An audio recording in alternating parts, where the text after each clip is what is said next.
This is Join Us in France, episode 549, 549. Bonjour, I'm Annie Sargent, and Join Us in France is the podcast where we take a conversational journey through the beauty, culture, and flavors of France. Today, I bring you a conversation with Stephen Nicholson about slow traveling through France by trains, cars, and buses. We discuss the nuances of traveling between quaint villages, tips for ensuring smooth transit experiences, and memorable highlights from Stephen's 24-day journey. Listen in for practical advice and captivating tales of French adventures. This podcast runs on chocolatine, passable Wi-Fi, and the fabulous support of delightful humans like you. You book itinerary consults, stroll around Paris with me on the Voice Map app, ride shotgun in my zippy electric car, brave the boot camp, or toss a few euros my way on Patreon. And I do a little happy dance every time. Want to skip the ads and keep me caffeinated? There's a link for that in the show notes, or head to joinusinfrance.com/boutique. And vive les podcast nerds. And don't forget to check out the website that goes with this podcast. That's where you'll find all the names and places we mentioned spelled out properly, links to hotels and restaurants, the full transcripts as well. And the transcript is super handy. It makes the podcast searchable. Maybe your memory is perfect, but mine isn't. So I use it all the time. You'll find everything on the episode page at joinusinfrance.com/episodes. For the magazine part of the podcast, after my chat with Stephen today, I'll discuss whether or not we're going towards a car-free Paris. Some of us love that idea. Some of us do not. Is it even realistic? I have some data to share that will shed some light on this question.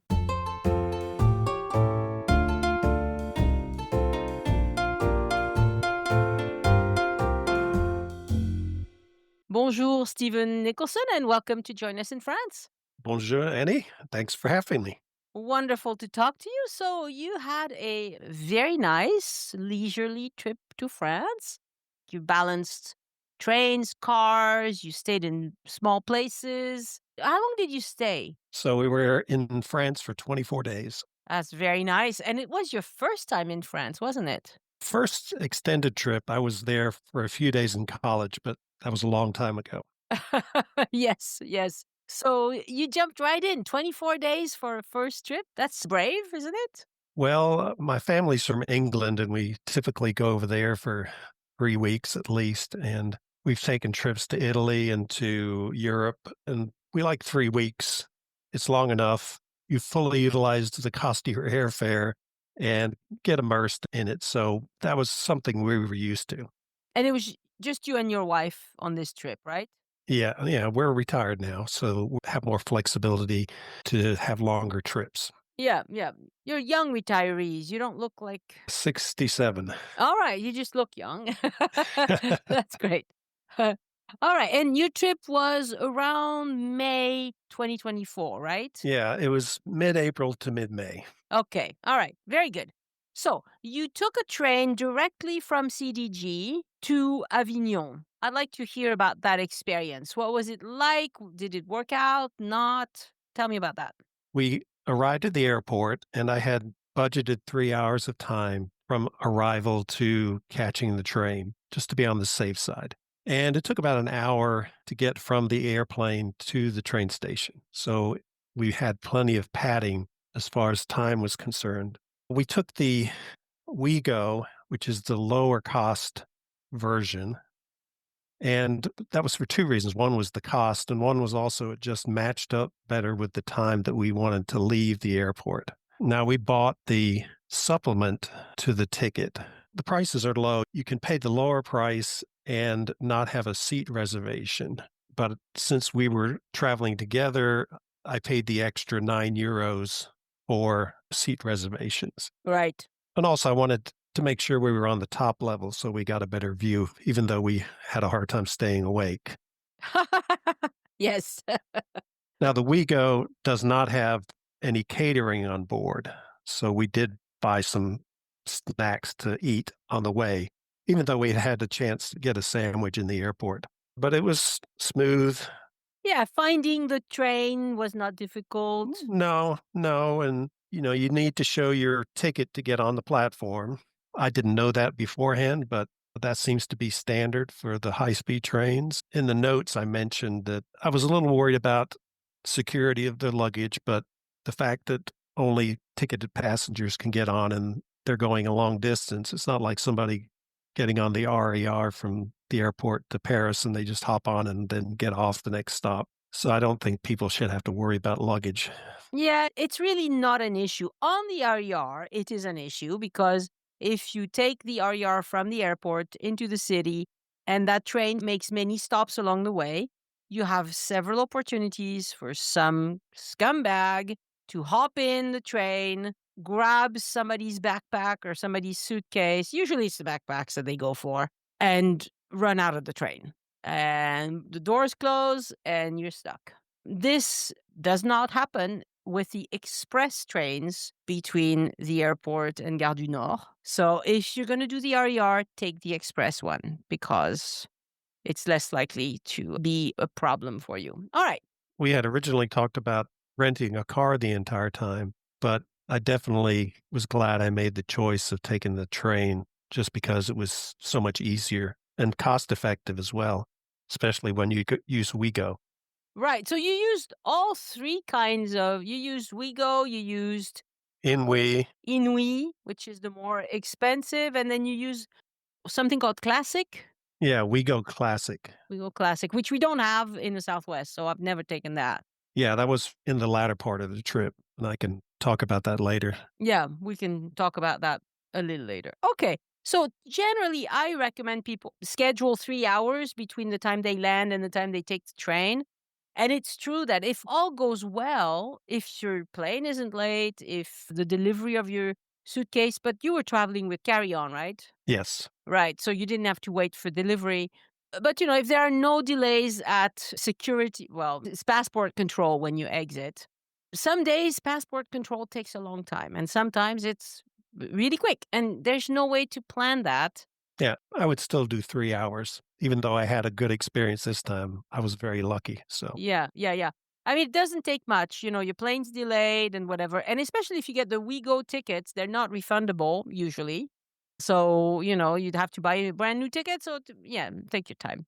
All right. So then you made your way to Avignon. yeah, so you get to the TGV station, and then you take the local train into Avignon. Right. And we got an Airbnb very close to the train station, which was kind of a thing that we did throughout, so we didn't have to walk very far.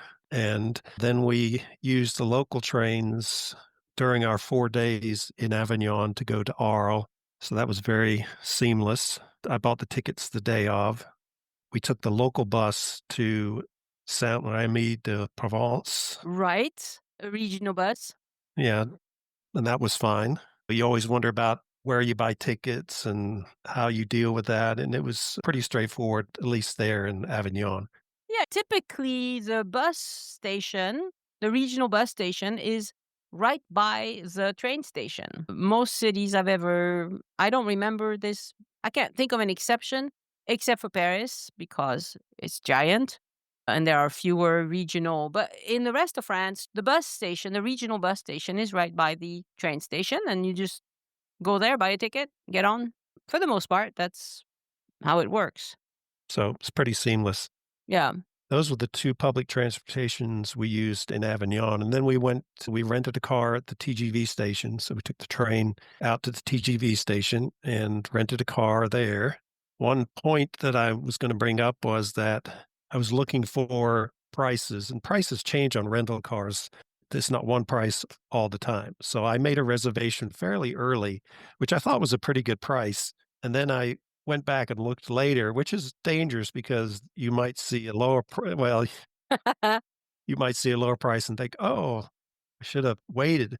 It turns out, though, that most of the rental car operations will let you cancel your reservation. So if you see a good price, go ahead and do it, but don't hesitate to look for a lower price in the future and then just cancel your old reservation and then make the new reservation. So, I would do it the opposite direction. I would make the new reservation and cancel the old one, right? well, that's what I did. Okay, all right. Yeah, yeah. So, instead of waiting and thinking, "Oh, is it gonna go down? Is it gonna go down?" Just make the reservation, and then if it does go down, just cancel the old one and make the new one, right? Yeah, yeah. I mean, cars you can normally cancel. I saved $100 just by doing that. Very good. Yeah. Yeah, so we stayed 4 days in an Airbnb just outside of the Luberon and just took trips, usually half-hour drive to various villages. The whole trip was kind of built around the Les Plus villages de France. Yes. I looked for areas that had the highest concentration of those villages, and Provence was one of them, and the Dordogne was another one, so I kinda used those as places I wanted to get to, and then I built the rest of the trip kind of around that so I could make the loop around France. Right. And yeah, the Aveyron also has a high concentration. There's a few areas like that that have quite a few. Yeah, and that's a good way to go. And in middle of April to middle of May, that's where tourism starts up again. So these villages are not going to be completely dead. There's going to be some, like the little pottery shop and the restaurants are going to be open. Whereas if you go in January, we're recording this in January, I can guarantee you it's all going to be locked up. Nothing is open the rest of the year. We, returned the car to the train station, the TGV train station, and this was our longest day of travel. So we took the train from TGV to Avignon Central to Nîmes, and then that was a regional train. Then we got a connection to an intercity train to Carcassonne. We got off there, stored our luggage near the train station, and then we walked to the chateau or the town and looked around there and then went back and got our luggage and then caught the regional train from Carcassonne to Toulouse. So yeah, I want to, break that down a little bit. So you arrived in Carcassonne and stored your luggage somewhere. Was this lockers in the city, in the train station, or did you arrange for like nanny bags or something? Yeah, I don't remember the exact app. I had 2 apps on my phone for companies that show people who will store your luggage, Yeah. and I found one that was close to the train station, and they're typically about €5 per bag, Yeah. and you have to tell them approximately what time you're going to be there. Which because you're going to arrive by train. So Right, I mean, they're usually places that this is one of their many businesses. exactly. They do laundry, they rent out Airbnbs, and this is kind of a subset of their business. Right. They probably also, like, if you pick up a package or if you return a package, they will also do Amazon returns and they will do other returns for other companies. There are plenty of, like, the one that does it near me it's a little boutique thing that sells just local produce, locally made things, some cheeses, some wines, and they also do all sorts of other things on the side. So probably keep your bags, things like that. And it's great because it makes your life easy. They probably don't do this every day, but it's very handy if you need that. I'll put a link to Nanny Bag. This is the one that I've been recommending. They seem to be, and most of these places, they will sign up with different ones. Like they're on Nanny Bag and they're on whoever else does this. It's the same store, just going through different aggregators is how it works. Let's dial back a little bit to your time in the Luberon. Okay. Did you have a favorite thing you did in Avignon or the Luberon area? Was there something that stands out? Well, another focus was to visit markets, and so the market in Saint-Rémy was very nice, and just visiting the small villages, I just enjoy that, and especially that time of year because, as you said, there are things happening, but it's not super crowded. Exactly. It's not like the height of tourist season, which would be probably July, is especially in Provence because of the lavender fields. That's when everybody wants to go. So between middle of June to middle of July or late July even, it's going to be mobbed. Seriously mobbed. Yeah, so we saw probably 6 or 7 little villages, some that were on the list, some that were not on the list, but Sure. it was fun. Just find the car park and walk in, walk around, get a pastry, Yeah. enjoy yourself. Yeah. So it's interesting. You wrote in your notes that for the cities where you took the car, you picked ahead of time with Google Maps where you were going to park. Tell us a little bit about that. Yeah, I didn't want to get to one of these villages and be wandering around and getting into parts of the village I wasn't supposed to be. So instead of saying I'm going to go to Roussillon, or I would look specifically on the map and find where the car parks were, and I would go to the car park Yes. directly. Because each of the villages has one or a number of car parks, and you're going to have to park there. I'm not going to try to park anywhere else except the designated spots. Right. And this is an excellent way to do this. Just instead of setting your GPS to, I'm going to Roussillon, for example, I happen to know that in Roussillon, there is a parking area right close to where the Sentier d'Ocre starts, where everybody goes. And you pay what, $10 or something for the day? Nobody stays for the whole day. You have cars coming and going all day because they walk the sentier and then head out. There's not that much you can do in Roussillon, but it's very good to set your GPS to the parking spot. And this is true also in big cities. Don't say, I'm going to Toulouse. No, say, I'm going to my parking wherever I'm going to park. Most small villages that get a lot of visitors will be prepared. So they have some signs. But you never know. Maybe the wind blew it off or something, and you have no idea where to go, and then you find yourself on these crazy little medieval streets with a car, and you're like, "Nah, I don't want to be here." Yeah. So another thing is you mentioned that you used a parking application instead of cash to pay for your parking. How did that work out for you? Yeah, it worked out fine. One nice thing was that you'd have this line of people at the meter trying to put their car information in, and I would just get onto my phone. I think it was Pay by Phone was the app.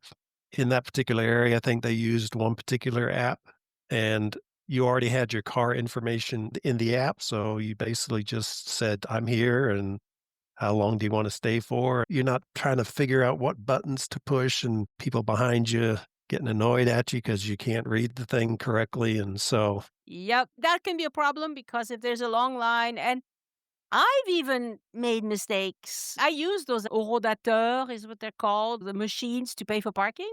And sometimes especially when it comes to how long you're going to stay. So you say, oh, I'm going to stay for plus, plus, plus, plus, plus. And you see the price go up and up and up. And at a certain point, the price quadruples because you went an extra minute. And you're like, "Oh, no, no, I don't wanna do that," and so you try and back up and you can't, and, it's like you have to start over again. So the apps are good, but the problem with the apps is that different areas will have different apps, right? Were you able to use yours in several towns? yes. Ah, okay. Yeah. So that was good. I didn't need to, but if I decided I needed to stay an extra hour, you could do that on your app. You wouldn't have to go back to To the the car. parking lot car. Yeah. Excellent. As long as you have reception, phone reception. Right, you need data to do this. Very good. You mentioned also using your credit card to fuel up and using the Wise card. This is not something that has come up a lot. Yeah. Are you familiar with the Wise card at all? I know what it is. I don't have one, but I know what it is. Okay. But explain, please. There's plenty of people who don't know.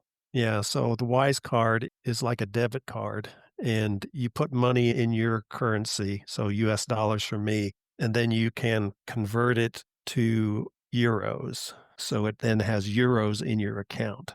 It's more seamless to use in various foreign countries, and also the exchange rate is much better, or it's a good exchange rate that you're guaranteed. Now, what I had happen to me was I went to fuel up, and I don't let the balance be too large on this debit card, just from a safety standpoint. And I was going to buy maybe 30 euros of fuel. So I had maybe 70 euros in my account. I put the card in and it won't accept it because they hold like 150 euros when they do it, even though you're only going to buy 30 euros. Right, because they don't know how much you're going to buy. So they just put a big hold on it. Okay. Yeah. So you'll see that hold on your credit card. It'll go away, but temporarily. So, and then there was one case, I think it was the same place I was trying to buy fuel. One of my credit cards didn't work. So I tried the Wise card first. It didn't have enough balance in it. Then I used a regular American credit card. It didn't work. I was starting to panic because I had a train to catch. And then I tried the third option, and it finally did work. Yeah, yeah. But you do see this thing come up on your credit card. If you look at your balance, you think, why did they charge me 150 euros? And they're not, it's just a temporary thing, but it doesn't just go away immediately. Sometimes it takes a day to go away. Right. They put that hold on there. So don't panic. Yeah, we have the exact same problem with EV car chargers. They also put a hold on. I don't think they ever put on 150 because you couldn't possibly spend that much with an EV, but whatever it is, it's a big hold. Some people are always like, "Oh, what is this?" It just goes away. They end up charging you whatever you did use and not the whole thing. Are you happy with your Wise card otherwise? Yeah. Yeah. It does allow you to take 2 ATM withdrawals per month, but it's not huge. But then you don't really need that much cash these days. So No. it's Yeah. not that much of a restriction. Okay, so now we're back to Carcassonne. I've had somebody ask me once on an itinerary call, and so I'll relate this so those who are listening know this. If you want to stop in Carcassonne for however many hours to visit on your way to Toulouse, for example, you just buy a train ticket to Carcassonne. You can't buy a ticket with a stop in Carcassonne. It doesn't work that way. So just buy a ticket to Carcassonne and buy another ticket, Carcassonne to Toulouse, if that's where you're going to end up. For some reason, this person had never thought of that.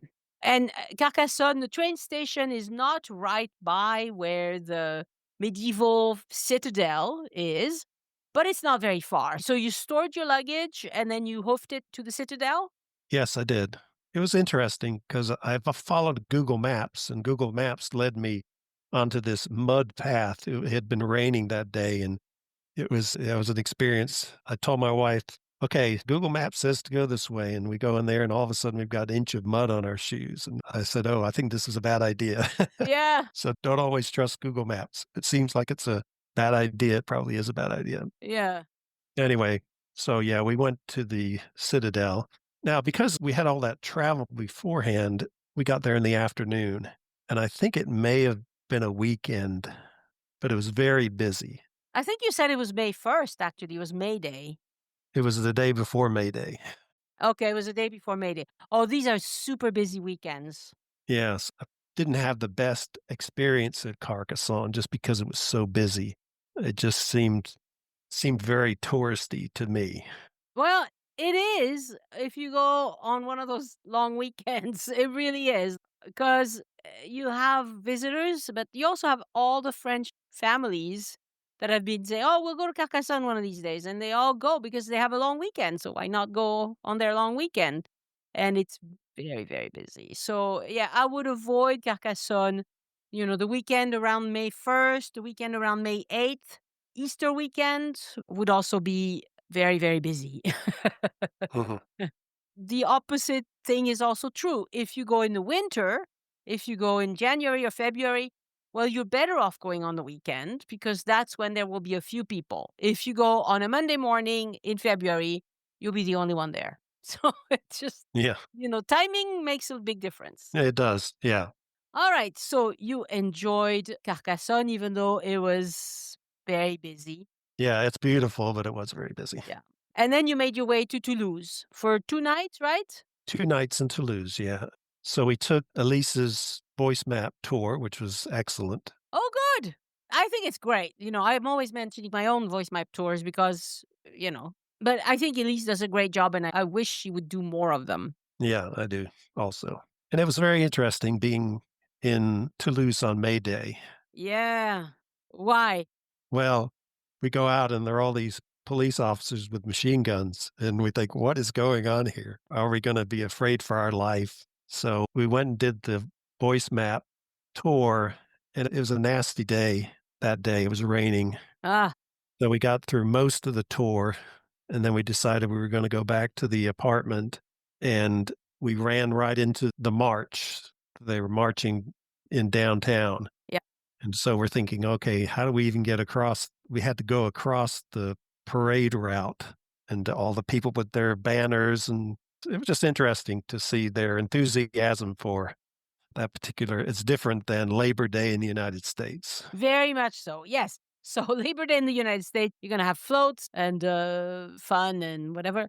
In France, it's a day when most of the syndicats. So it's a day when unions, called syndicats in French, call people to demonstrate. And it's usually not, I mean, they always have security. They always have people with machine guns because that's how they do this in France. But it's usually not violent. I don't remember there being any problems with the May 1st parade in Toulouse last year. It's usually fine, but it can be a little bit startling. Yeah, it was a little surprising at first, but by the time we got through the crowd and we were relaxed, it wasn't scary or anything. Yeah, yeah, yeah. It's just very different. And in Paris, they have so in Paris, if you go around the Louvre, not very far from the Louvre on Rue de Rivoli, you have this big gold statue of Joan of Arc. And that's where the extreme right wing people always meet up to do their demonstration. That has tended to be a bit more tense than the others. I would personally avoid that area. Not that there's been big problems recently, but. So, how did you like Toulouse? Not on May Day. So, on May 2nd, were you there on May 2nd as well? Well, we still saw a lot of it, and actually, I was very pleasantly surprised with Toulouse. I thought it was beautiful. Mm-hmm. I mean, just so different than a lot of the other larger places that we went to. We went to Bordeaux and Paris, of course, and they use stone as their building material, and Toulouse with the brick. Mm-hmm. So, yeah, I would definitely recommend going to Toulouse. Yeah. There's very fun things to do.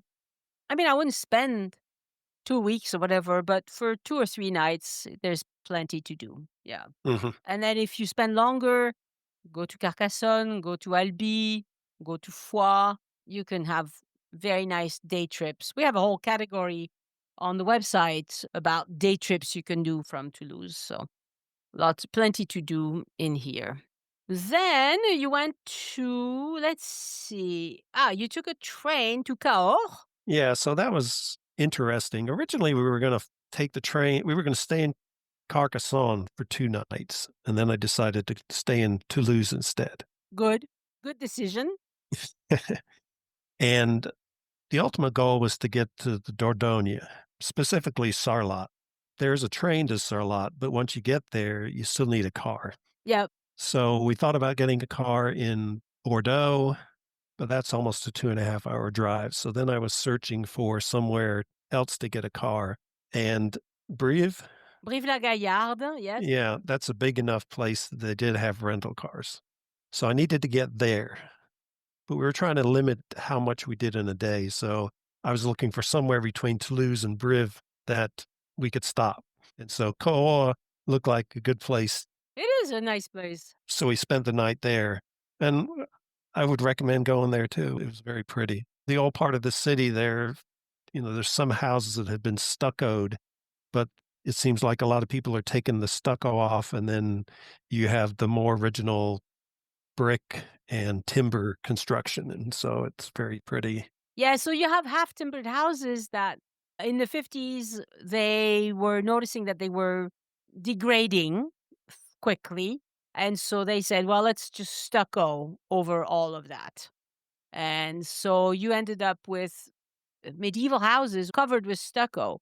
And now that they have better products to protect the brick and the wood, they are, most people are removing the stucco and you see bare brick and timber for the half timber kind of houses, which makes the place look very nice. And Cahors has a lot of medieval kind of houses. They're not all beautifully restored, but some are very, very nice. And Le Pont Valentré is very nice. If you like wine, there's plenty of wine to taste in Cahors. But you guys don't drink, right? Yeah, right.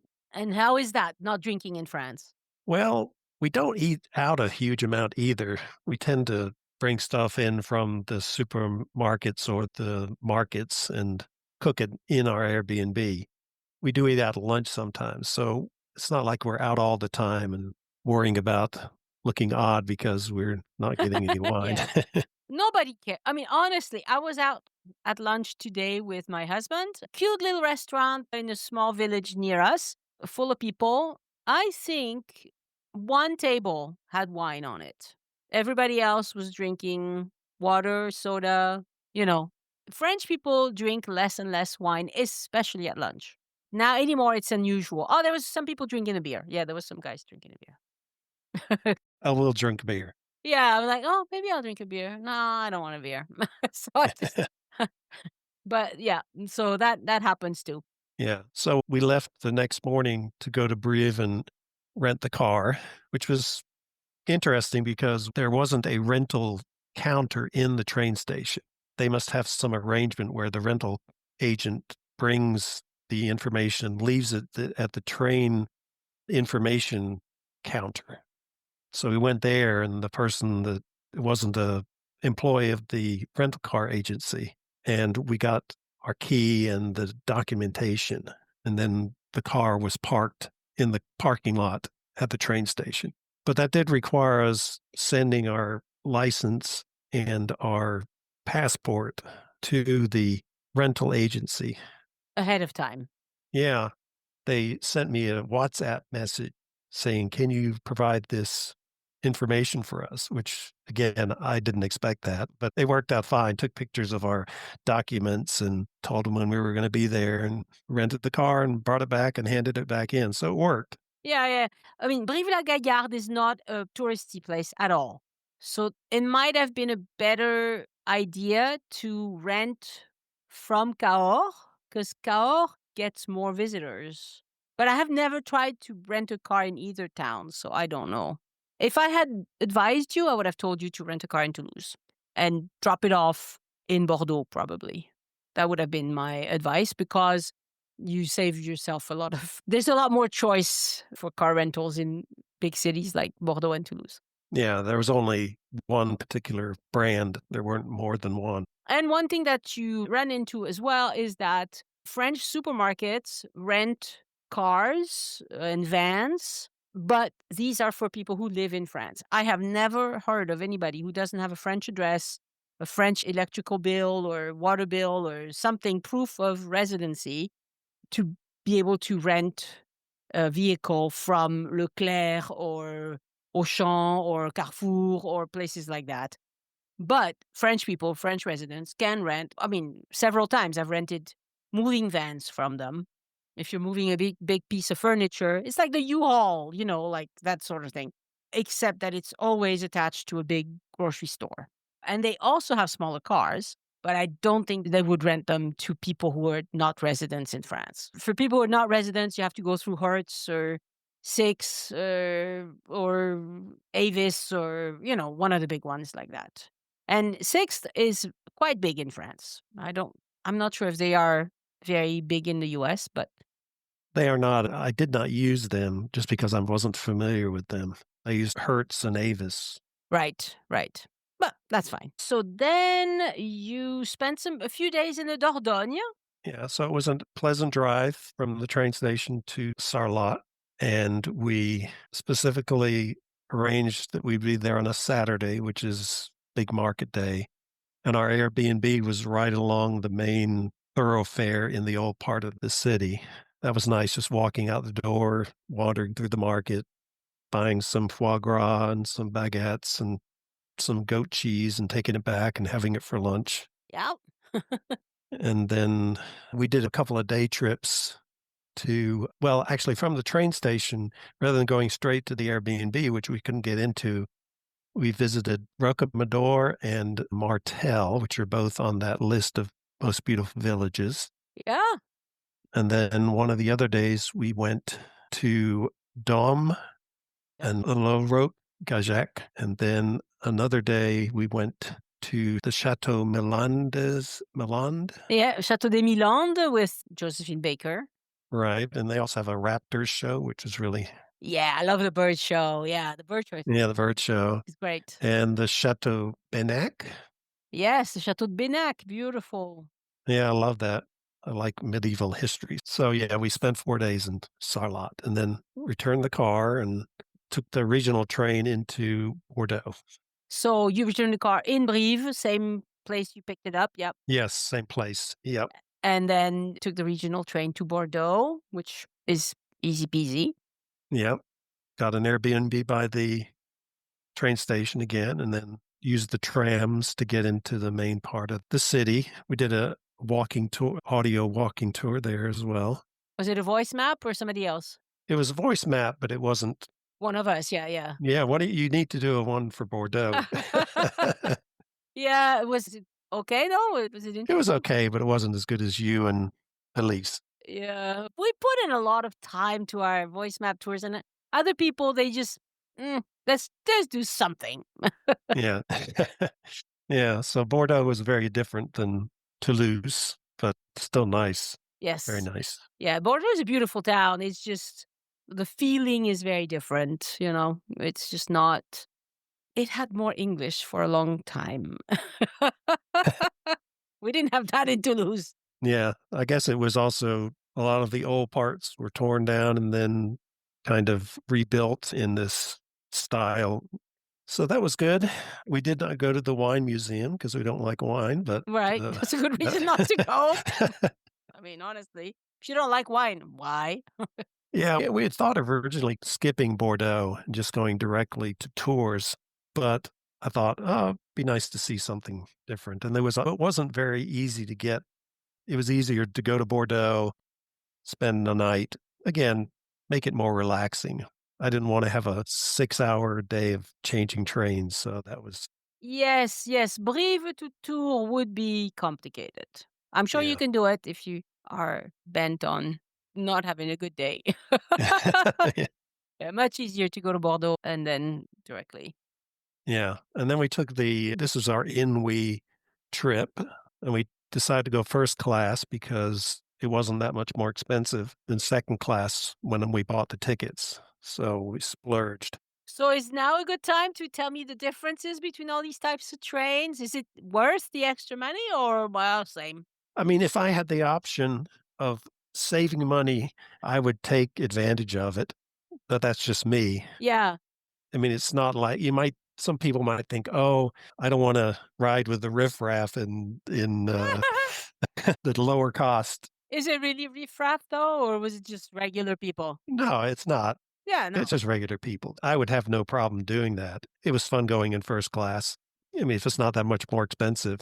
But there are cases where the OuiGo can be significantly cheaper, and it's not really that much different from my perspective. If you travel light and you're okay bringing your own drinks and food, then we go is just fine. Now, if you have more suitcases, bigger, if you have a big suitcase, whatever, it's better to be in first class because you have more room and things like that. But, Yeah, they're good options. exactly. It's good to have options. France has a great train system. Yeah. So the last thing, we've been talking a long time, so we need to speed it up. But you had some adventures in the Loire Valley. You did Loire Valley without a car. Yeah. We did a whole episode about that. It was episode 432. How did that work out for you? From Tours, you went to Amboise, which is easy. Yeah, that was easy, and you could see 2 chateaux there. We just went to the one associated with Leonardo da Vinci. Yeah, Clos Lucé. Yeah. We went to Langeais. Langer, yeah. That was good. The trains are less frequent, so you have to be patient in terms of it's not like you can go and get back exactly when you want to. You may have to wait a little bit. Yeah. And then we had our trip to Chenonceau, which again, it's not as regular as Amboise. And the weekend we were in that area in the Loire Valley, it was the Ascension Day slash whatever the other holiday was this year. Victory in Europe. I don't know. It was a victory in Europe. Yeah, it was May 8th, and yeah, it was around May 8th. Yeah. It's a long weekend. So I bought tickets for Chenonceau and I thought, oh, I'll just buy the train tickets the day before. And I went to buy them. Not that week. not that week. Nope. So it was sold out even though it was a regional train, and so what we ended up doing was finding a train to the village just before Chenonceau and having to walk 5 miles to get to Chenonceau. We'd already committed to buying the tickets, and so we toughed it out. Yeah, yeah. But the word to the wise is don't always assume that the regional train will have room. Those weekends are very, very busy. I've said this a million times, but if it's Easter, May 1st, May 8th, watch out. All the French people are out and they will book everything, like everything. Right. So it worked out okay, but it could have been I was panicking there for a little while. Yeah, yeah, yeah. So, what did you learn about France on this trip? Overall, was it a good experience? Tell me more. Yeah, my wife was a little hesitant at first. Americans think the French don't like Americans. And so my wife was hesitant about the trip from that perspective.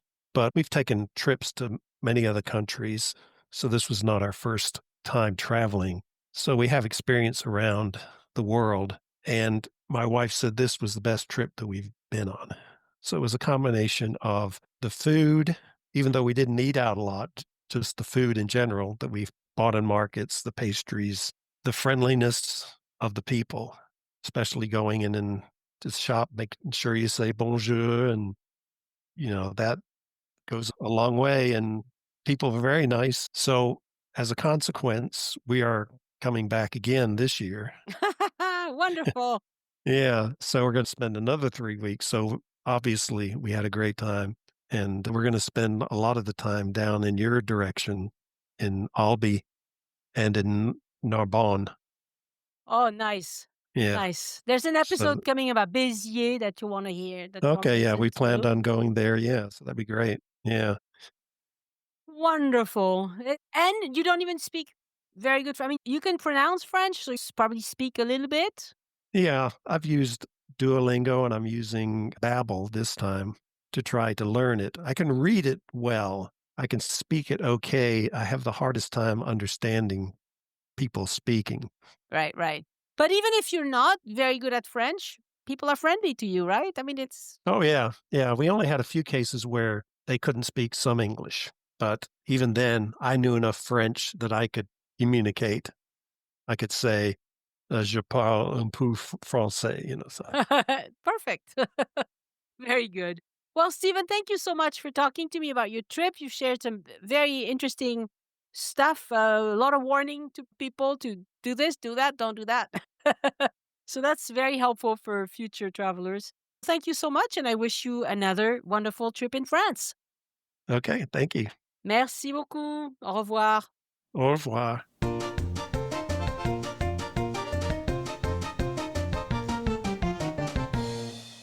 Again, I want to thank my patrons for giving back and supporting the show.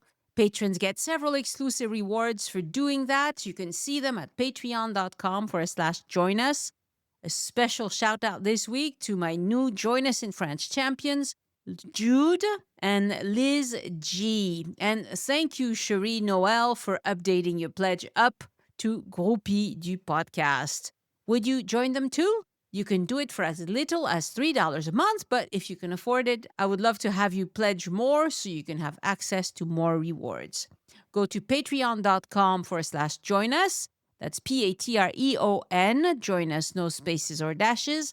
And to support Elise, go to patreon.com/EliseArt, ELYSART. I'm recording ahead this week, so I don't have any new voice map reviews to share. But if you're curious about what listeners think of my voice map tours, head over to joinusinfrance.com/VMR. That stands for Voice Map Reviews. You'll find lots of feedback from fellow travelers who've walked the streets of Paris with me in their ear. Maybe your review will be the next one I read. Podcast listeners get a big discount for buying these tours from my website. It's best for me as well because I get to keep more of what you pay instead of giving it to Apple or Google. But if you buy from my boutique, it's a manual process, so don't expect it to be instant like it would be if you were buying directly from the app. But most of you listening to me right now plan their trips at least a few days, weeks, or months in advance. so you probably have plenty of time. To use your tour code, open Voice Map, tap on Tour Codes at the bottom right, enter the code, and download the tour. You own it forever, even if you change phones. Just log into your Voice Map account to access it again. The tours work without data because the audio, images, and maps are downloaded to your phone. And GPS works anywhere, even without cell service. Best of all, you can listen in virtual playback from anywhere in the world. Perfect if Paris is not in your immediate plans. So, yes, take me in your pocket with Voice Map. If you're planning a trip to France and want expert help, you can hire me as your itinerary consultant. It's busy season, so book early at joinusinfrance.com/boutique. Usually I have openings within a month, but right now it's more like 2 or 3 months out, so don't wait. Let's talk about something that comes up often in France and especially in Paris. Are Parisians ready to give up cars in the city? This debate gets a lot of attention, and I want to give you the latest on what's happening and how it ties into France's push towards greener transport. So, back in March 2024, Parisians were asked a pretty direct question during a public consultation. The city wanted to know, are you in favor of turning 500 more streets into green, pedestrian friendly zones across all neighborhoods of Paris? And guess what? 66% of the people who voted said yes. But here's the thing, the voter turnout was very low. Less than 4% of registered voters actually went to the polls. Still, the city is moving ahead. And this will mean that about 100,000 parking spots will be removed from Paris. That's a big shift. This isn't just about one vote in Paris, though. Nationwide, things are changing too. The ADEME, that's France's Agency for Ecological Transition, published a study in September 2024. Now, ADEME, I should say, is the government agency that works on all things related to sustainability, from energy efficiency to clean transport. They're also a key player in the electrification of transport in France. They help fund and guide projects for electric vehicles, charging stations, and more eco-friendly urban planning. Anyway, their study asked people in French cities with more than 100,000 residents what they think about sustainable transport measures. And the results were very telling. 77% of people support more pedestrian zones. 65% are in favor of speed limits of 30 kilometers per hour, unless you're behind the wheel, and then that's awfully slow. And a huge 85% want more bike lanes. That shows a strong shift in public opinion toward more sustainable mobility. People are more willing to accept changes that reduce pollution and noise.